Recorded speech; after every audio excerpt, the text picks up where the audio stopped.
Rogério Ferrabras. Senhoras e senhores, muito boa noite. Sou Aloysio William, presidente do Grupo AWR. Estamos iniciando as nossas lives. Somos do Grupo AWR, uma empresa que completa 30 anos dia 16 de outubro de 2020. Gostaria de, antes do início das perguntas ao nosso convidado, fazer alguns agradecimentos para Imperial Calhas e Coifas, o Micael e Natanael, Laboratório doutora Edna Jaguaribe, o Dr. Fernando Jaguaribe, Hot Flowers, o Edivaldo e a Eliana Bertipaglia, a CL Ambiental Pós-Artesianos, o diretor Kleber Quirino da Silva e a Faz Group Contabilidade, Fabrício Salvaterra. Agradeço a eles pela participação e colaboração nessa primeira live. Estamos aqui hoje com o ex-prefeito da cidade, ex-deputado federal, empresário Reinaldo Nogueira. Obrigado por aceitar nosso convite. E a casa é tua, Reinaldo. Eu que agradeço, né? O Luiz esteve lá no meu escritório esses dias e falou que ia dar um início de uma série de lives que vai acontecer daqui para frente e gostaria de estar abrindo comigo. Eu falei assim, faz muito tempo que a gente não aparece em público, a não ser aí no Facebook e focando bastante as coisas particulares do dia a dia da gente.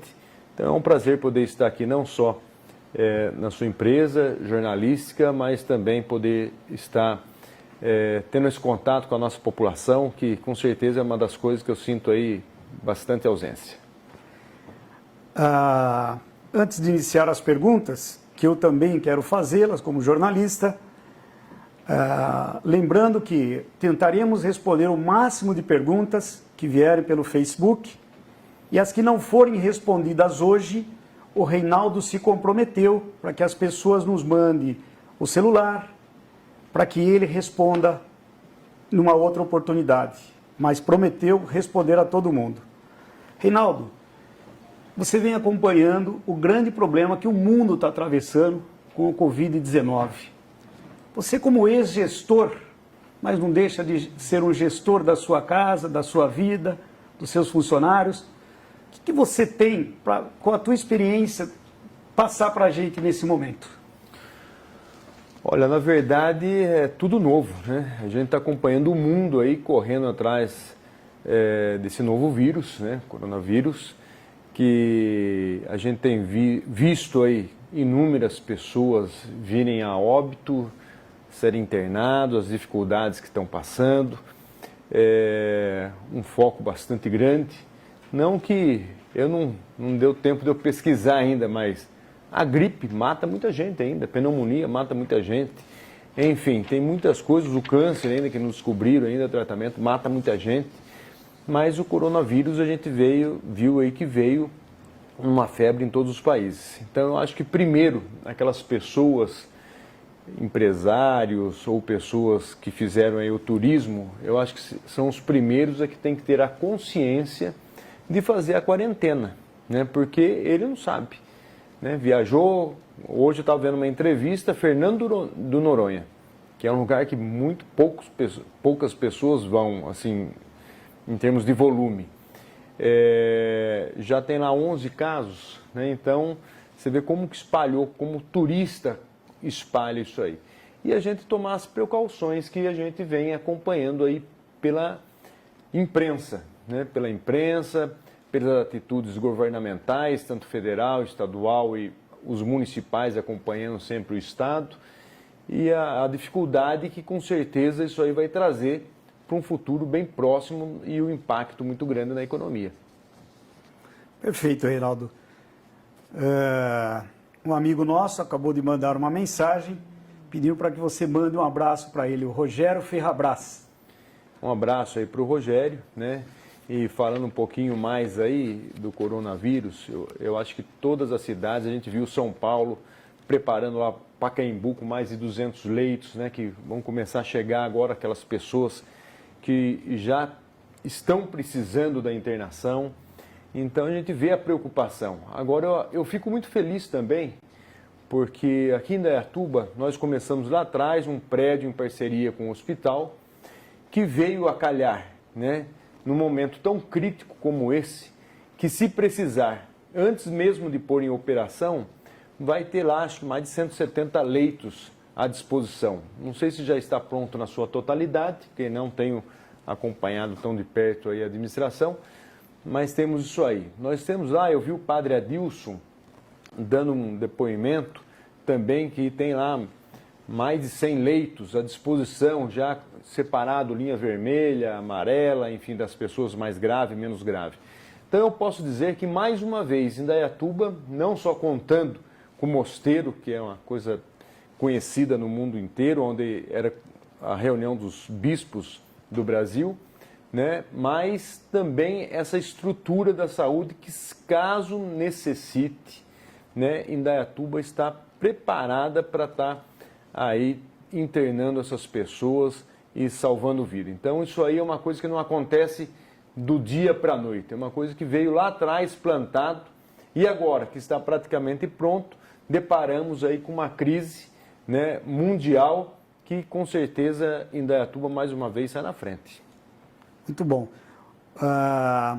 Eu participo de alguns grupos, muita gente me pede para participar de grupos da cidade, de WhatsApp. Nós temos um grupo de comerciantes na cidade. E a gente sente o problema deles, porque o problema deles é o meu problema. Nós vivemos de anúncio. E eles estando com dificuldade, não vêm para nós também. Qual o teu conselho, a sugestão que você pode dar para eles nesse momento?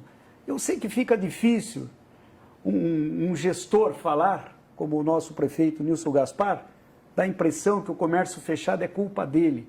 Quer dizer, se ele fecha, ele passou por mal. Se ele abre, começa a ter mortes, a coisa fica difícil para ele. Como você acha que um gestor, sem querer que você palpite em outra gestão, deveria agir nesse momento? Olha, hoje todo cuidado, né, é pouco. A gente está vendo aí, inclusive em pesquisas populares, que a população está respondendo até bem, né, de se recolher em casa. Mas tem muitas coisas que são essenciais, que estão aí em funcionamento. Mas tem muitas outras coisas também que às vezes não é essencial para a vida do dia a dia, ou seja, uma farmácia, alguma coisa ligada à abertura para alimentação, mercados. Mas vou dar um exemplo. Nós temos aí muitas coisas circulando, principalmente as pessoas de delivery. Uma autopeça, uma mecânica, não é urgente para eles que trabalham com isso? É urgente. Então, eu estou dando aqui um exemplo, como tem muitos outros exemplos, que se você seguir os critérios que determina lá os 2 metros de distância, né, o uso de máscara, álcool gel, lavar as mãos, enfim, tomar esse cuidado, eu acho que tem muitos segmentos que podem abrir, que não são tão essenciais assim. Mas a determinação é para aquele que puder ficar em casa, que fique, né? Um transporte coletivo, como que você controla um transporte em massa, né, se você tem um índice alto de pessoas que estão aí sendo investigadas se tem o coronavírus ou não? Eu até acho, mas acredito que a administração deve estar fazendo isso. Todos aqueles que hoje estão sendo monitorados, da onde que ele veio? De que setor que ele veio? Aonde ele trabalha? Onde ele frequentou? E fazer um trabalho de campanha em cima disso. Nós vemos hoje o Japão, todo mundo trabalhando. Só que lá eles têm o reagente para fazer o teste na população toda. Então aquele que foi constatado com contaminação, com o coronavírus, como aconteceu assim na Coreia e em alguns outros países, já sai para o isolamento, você já tira o contaminado. Agora hoje no Brasil, para a gente fazer o teste, tem gente que está morrendo antes de sair o teste. Né? Então, como que a gente consegue identificar quem está? Se a pessoa tem uma saúde perfeita, né, e às vezes passa como uma gripe, agora é período de gripe, Inclusive está sendo vacinado aí os idosos para gripe, os jovens podem procurar uma farmácia também para ser vacinado. Agora, quando a gente fala nos índices, né, você vê que o idoso que está mais propício é a porcentagem menor que está adquirindo coronavírus. Por quê? Eles estão aderindo, ficar restrito, né, porque eles são vulneráveis. A maior faixa que cresceu, estou falando das pesquisas que tenho assistido aí nas reportagens, é o jovem, né, de 25, de 20 a 39 anos, que subiu demais. Aí essas pessoas estão pegando aí o coronavírus. Então, todo cuidado ainda é pouco.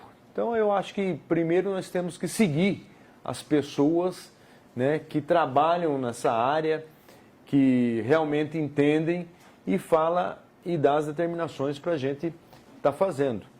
Eu tenho atendido com bastante restrição no meu escritório, mas são coisas de negócio. Você começa um negócio, você não pode parar no meio por causa do coronavírus, né? Às vezes é uma coisa que interessa para o cidadão que você está negociando e que interessa para você também. Mas com todo cuidado, né? Com todo cuidado, saiu a pessoa, faz a higienização, né? E tem essa cautela, né? E fazer o que é necessário. Então, tem muitas coisas aí que eu acho que com todo cuidado poderia até funcionar, porque o risco que tem um caixa do supermercado é o mesmo de um balconista de algum tipo de comércio. Então, mas tem que ter esse cuidado e a ordem é para se reservar, né? Para que passe essa onda. Por que se resguardar? Para não dar o pico. Se der o pico, aonde vai pôr tantas pessoas contaminadas para fazer o tratamento? Não tem. Então é esse motivo mais importante, eu acredito, de estar resguardando para não estourar a lotação das instituições de saúde aí para cuidar das pessoas. Dali para frente começa a normalizar e a coisa vai andando. Daqui a pouco sai a vacina, enfim. Mas eu ainda sou a favor de estar ouvindo e tentando fazer na medida do possível do que os técnicos estão dizendo. Eu vou procurar intercalar algumas perguntas do pessoal do Facebook. Então, vou fazer uma minha depois e vou entrar em uma outra que é um pouco, tanto quanto, na minha opinião, pesada, mas eu já lhe disse que nós íamos fazer todas as perguntas. O Francisco pergunta o seguinte para você: Reinaldo, caso você tivesse uma cadeira no Congresso, como já teve, nesse momento, o que faria de mais relevante nessa crise? Olha, tem situações que nós temos que ouvir o técnico. Então, numa situação como essa, nós temos aí deputados já infectados, né? Então, nós temos que dar ouvido, sim. Agora, tem que buscar uma saída econômica. Eu poderia responder até mais profundamente essa pergunta se eu estivesse lá no Congresso, dentro do orçamento da União, né, que toda movimentação exige aí um recurso, um investimento. Então, eu acredito que já foram feitas algumas medidas, mas ainda é pouco, né? Vou dar um exemplo. Eu sou dono de um restaurante e pago aluguel. Tenho funcionário mais o aluguel. Não pode abrir, né? Eu tenho que chegar com o proprietário e falar assim: olha, eu não vou deixar de te pagar, mas também vamos fazer um meio de campo aí. Vou pagar metade agora e depois a gente tira essa diferença a hora que voltar à normalidade. Eu acho que é o momento do comerciante e do empresário de uma negociação entre eles. Essa é a primeira situação, porque se depender do governo, está ferrado, né? Eu acredito que ele não vai ter condições de acudir 100% aí da nação na parte econômica, né? Então, isso aí é uma situação. A primeira é realmente ainda aí pelo lado dos técnicos. Ok. Muita gente me perguntou desde sábado, quando eu lancei a tua presença na nossa primeira live, perguntando onde estão os 53 milhões de reais investidos no BVA. E por que foram investidos no BVA? Olha, isso aí foi uma decisão da Secretaria da Fazenda, não fui nem eu que pedi e que fiz a aplicação, primeiro. Segundo, nós já ganhamos não, a Prefeitura já ganhou em primeira instância. Está em segunda instância para votar. E o dinheiro está depositado numa conta do Judiciário, garantindo aí a devolução. Agora, vou responder aqui para aquelas pessoas que ainda ficam tocando nessa tecla. Tribunal de Justiça de Goiás fez idêntico o que a Secretaria da Fazenda de Indaiatuba fez nas suas aplicações. Recebeu, né, foi restituído na sua totalidade, ganhando na Justiça. Então, eu acho que a Justiça não pode ter dois pesos e duas medidas. Nós já temos uma jurisprudência que o mesmo que aconteceu com o BVA, aconteceu com o Banco Santos, com o Tribunal de Justiça de Goiás e julgado aqui no TJ de São Paulo.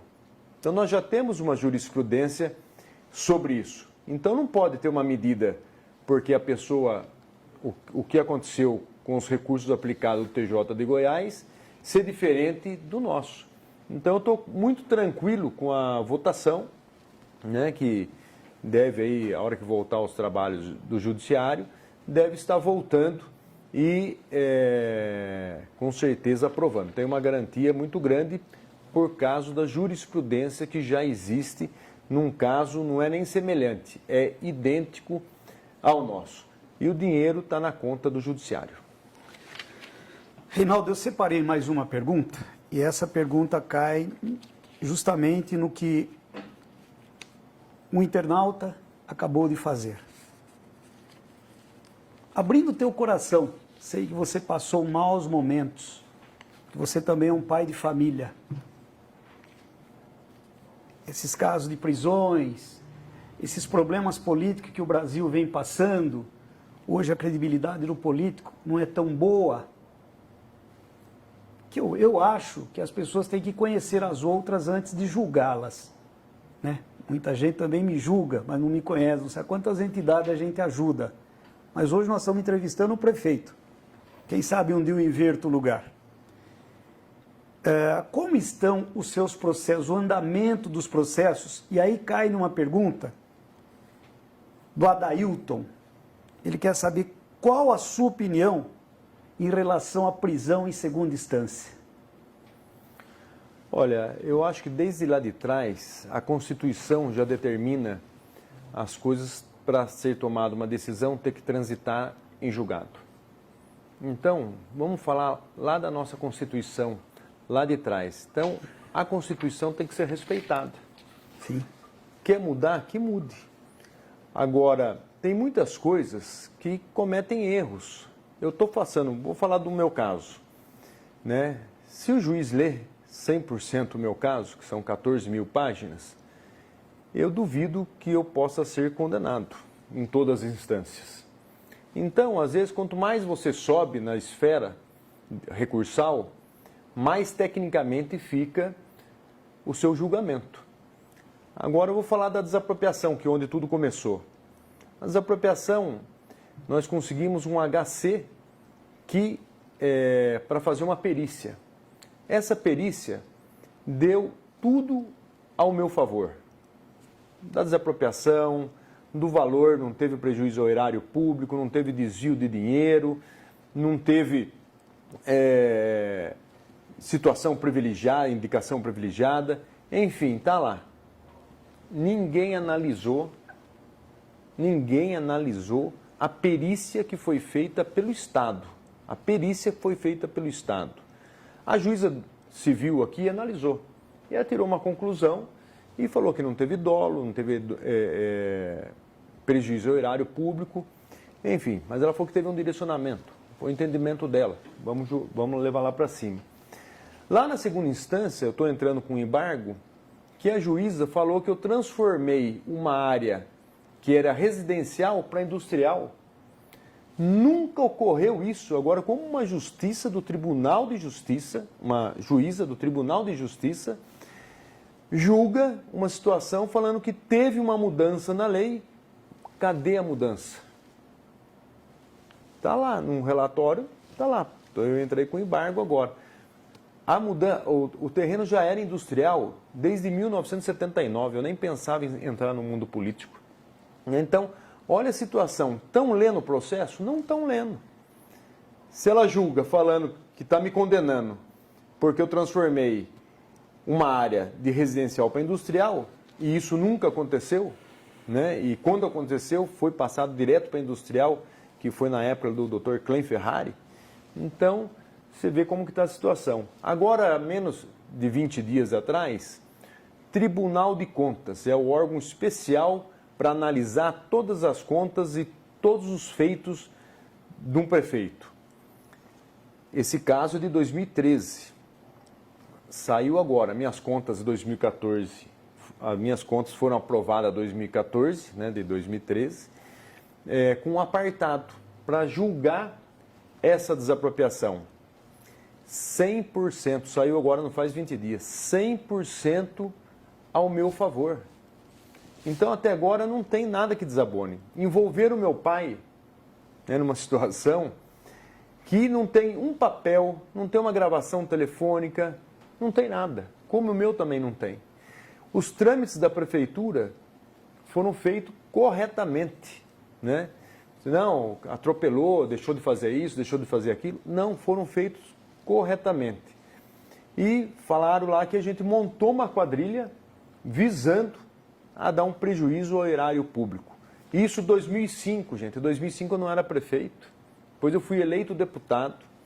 Depois eu voltei para prefeito, fui reeleito. Daí que aconteceu o DIMP, que é lá onde nós já temos o DIMP 1, que foi um sucesso para os microempresários, e que saiu agora o DIMP 2.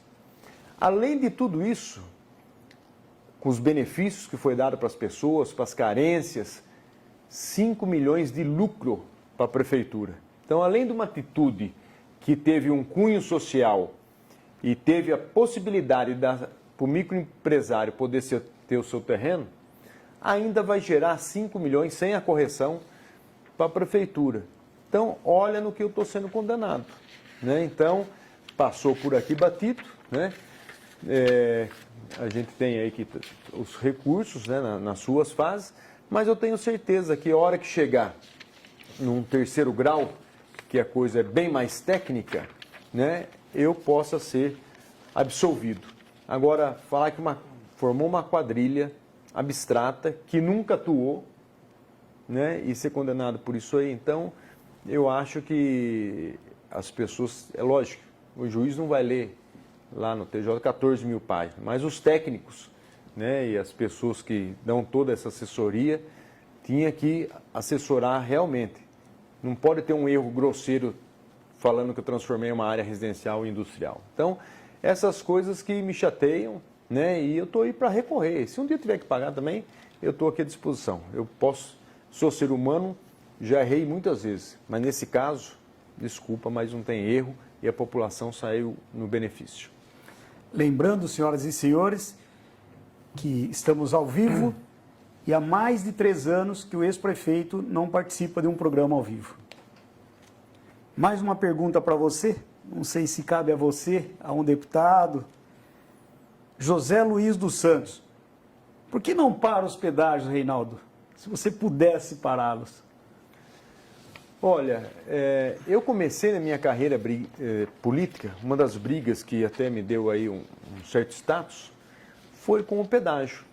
Quando fechavam os portões do Polo, eu não sei a idade do Zé Luiz aí que está me perguntando, mas na época, os mais antigos sabem que a luta que eu fiz em prol dos estudantes na época, que iam para a faculdade e tinham que voltar e desviar do pedágio.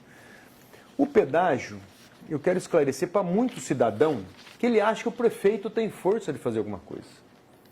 Isso aí foi uma concessão.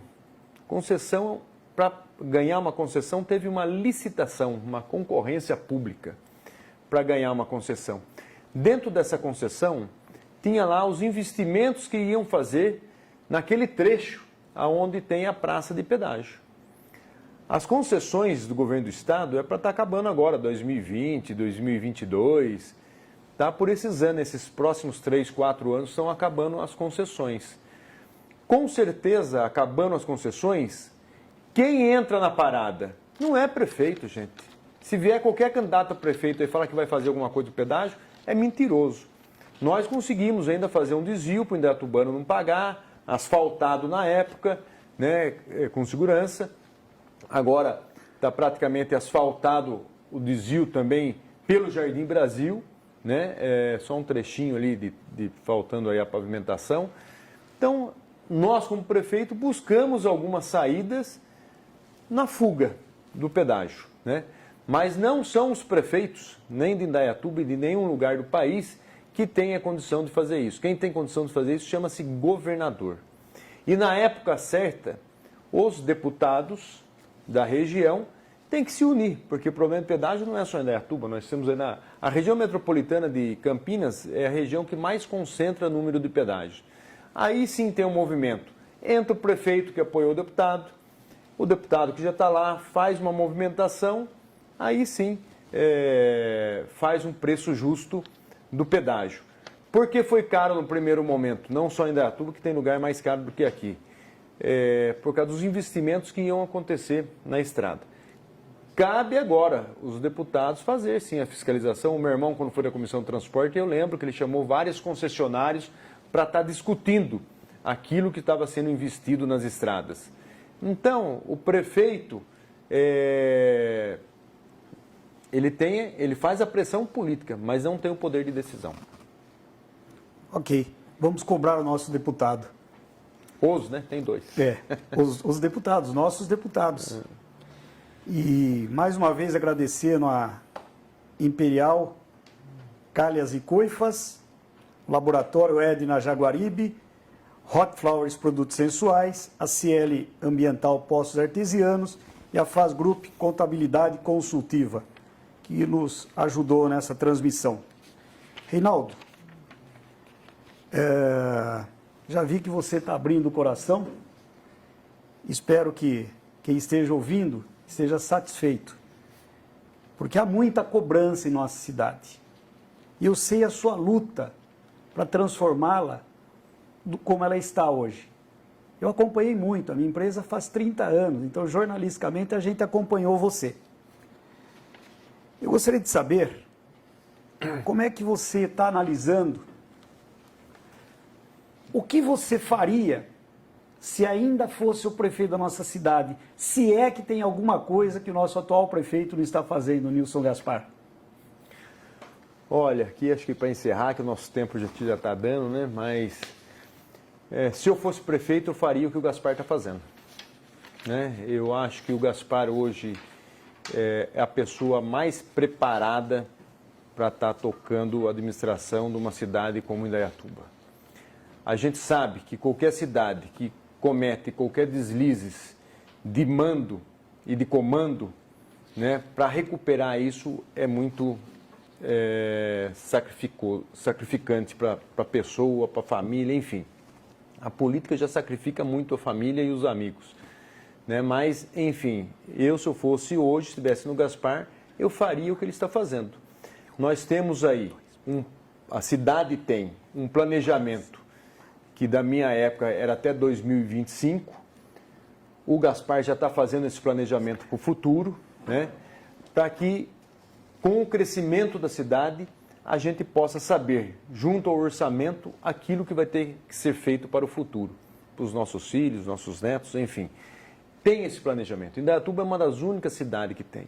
Indaiatuba, acredito que seja uma das cidades mais informatizadas do Brasil. Isso aí ajuda muito a agilidade do dia a dia. Quem trabalha com os órgãos públicos e vem em Indaiatuba e vai em outras cidades, falam assim, é incomparável a velocidade do que os processos, os trâmites têm dentro de uma prefeitura municipal como a de Indaiatuba. Né? Na minha época eu tinha um povo comprometido, pessoas que realmente suavam a camisa, não porque era o Reinaldo Nogueira, mas porque viam as coisas acontecerem. Então isso aí dava satisfação para os funcionários fazer cada vez mais. E eu sei que eles estão se empenhando num momento difícil do país, da economia, ainda mais com essa crise, com essa virose que está vindo por aí, o coronavírus, que também tem que estar muito atento e tem um impacto muito grande na economia do Brasil, mas Indaiatuba está preparada até para esse impacto. É uma das únicas cidades que acredito no estado, e se não for no país, que está preparado para fazer essa transição e conseguir sair na frente lá em cima. O Gaspar tem tentado trazer novas empresas e tem conseguido trazer novas empresas, gerar emprego e fazer com que uma cidade ande. Porque nós temos sim que se preocupar com a população, mas em paralelo, que ajuda diretamente é o emprego. Se a pessoa tem emprego, ele tem um convênio médico, tem seu salário, não vai cair nos órgãos sociais da prefeitura. E se cair, também será atendido. Então, hoje, a estrutura de atendimento ao público igual de Indaiatuba não tem. Então, por isso, eu quero aqui parabenizar, não é porque eu sou amigo do Gaspar, mas se o Gaspar falasse, Reinaldo, não quero mais falar com você, que é difícil a gente falar, às vezes num aniversário, num batizado, a gente acaba se encontrando, às vezes num restaurante, agora não, né, com essa crise toda aí, mas a gente troca algumas ideias, eu mando no Face dele ou no Zap dele algumas sugestões, algumas reivindicações que às vezes a população acaba fazendo para a gente acaba encaminhando, mas tem todo um trâmite burocrático, né? E eu falei, Gaspar, tem muitas pessoas que às vezes têm medo, né? Porque de chegar e falar, né? Eu era um pouco mais aberto, politicamente falando, que o Gaspar também é, só que as pessoas têm um pouco de receio às vezes falando. E nós, do povo, tem que falar, tem que fazer chegar aos seus governantes. Porque quando estoura alguma coisa, o prefeito é o último a saber. Então, isso aí acontece comigo, aconteceu comigo, aconteceu e acontece no dia a dia com todos os executivos, né? Então, é importante essa abertura e os assessores levar a informação correta, né? Eu não reclamo de qualquer questionamento. Aquela pessoa que é instruída, é gostoso a gente estar discutindo em alto nível. O que não tem instrução e fica xingando aí nas redes sociais, porque a rede social tem um bando de covarde que se esconde atrás dela. Porque se for falar pessoalmente e discutir pessoalmente, ele não tem argumento, seja ele jurídico, econômico, que dê uma sustentabilidade. Então ele joga lá, xinga isso, fala aquilo. Então aí é fácil, né? Mas eu tenho um perfil de sempre que tinha problema com as pessoas, vamos conversar pessoalmente em alto nível. E eu vou explicar para você como que é a situação. Eu posso dizer que 100% a gente conseguiu esclarecer. Ou pelo bem ou pelo mal. O mal falou assim, olha, não tem orçamento, não tem como fazer, isso aí vai ficar para o ano que vem, mas explicava para a população. Agora, uma coisa eu nunca consegui, é ganhar do ignorante. Porque o ignorante fala, isso é pedra e às vezes não é pedra, né? Cuide ignorante, eu nunca consegui ter um diálogo de convencimento, um diálogo esclarecedor, porque a pessoa não quer ver. Ele quer ver o que ele está falando, mas ele não quer ver o complexo, o como que se faz, às vezes pleiteia situações que precisa de lei. Então, muitas vezes eu vejo algumas pessoas estar questionando aí o prefeito, mas não depende dele. Depende de outra, às vezes leis municipais, leis esbarram em leis estaduais, e tem pessoas que falam, não, você é prefeito, você pode. Não é assim. Eu fazendo as coisas certas, já estou com um puta processo aí na cabeça, né, que eu estou recorrendo. Imagine se for fazendo do jeito que a população pede, né, não consegue completar um ano de governo. Mas eu quero aqui encerrar, dando os parabéns para o governo municipal. Tenho contato, tenho recebido vários prefeitos que tenho ajudado eles a fazerem a composição, trabalhar em planejamento. Faço isso de graça, dou uma consultoria porque hoje virou meu hobby, né? Porque eu tenho minhas atividades rurais e de empreendimentos, estou tocando 3 empreendimentos grandes e tenho a minha atividade rural, que é onde eu passo a maior parte do meu tempo dedicando a ela. Então, nos momentos que a gente tem aí um pouco de tempo, tenho atendido aí os prefeitos da região toda, né? E tem muitos prefeitos bem intencionados, mas que estão com a cidade ainda que não deu tempo de deixá-la redonda, né? E um dia, com certeza, trabalhando com transparência, trabalhando aí, buscando o apoio popular, buscando o apoio da Câmara, eu tenho certeza que eles também vão conseguir um dia chegar no nível que Indaiatuba está. Para encerrar, Quero agradecer mais uma vez o Reinaldo Nogueira por ter sido tão amigo e ter vindo, depois de tanto tempo sem falar. Pedir a todos que participaram, que curtam nas suas redes sociais, as nossas redes sociais, e que estaremos num próximo programa, numa próxima live, já estamos preparando ela, com alguma pessoa importante do nosso cenário para falar sobre mais algum assunto. Luiz, eu queria intrometer só um pouquinho Por favor, antes de encerrar. por favor. O prefeito está fazendo uma live também. Isso, eu vou comunicar depois agora. Depois dessa aqui, então, liga lá que tem notícia Queria nova. só lembrar que estamos encerrando agora as perguntas que não foram respondidas pelo prefeito. Tem algumas aqui na nossa mão, muito interessantes. O nosso ex-prefeito será entregue a ele para que ele responda para vocês em um outro momento. E dizer que agora vai ter um pronunciamento do nosso prefeito. Espero que continue na rede social e acompanhe, que vai ser importante a cidade saber. Muito obrigado e fiquem com Deus. Até a próxima.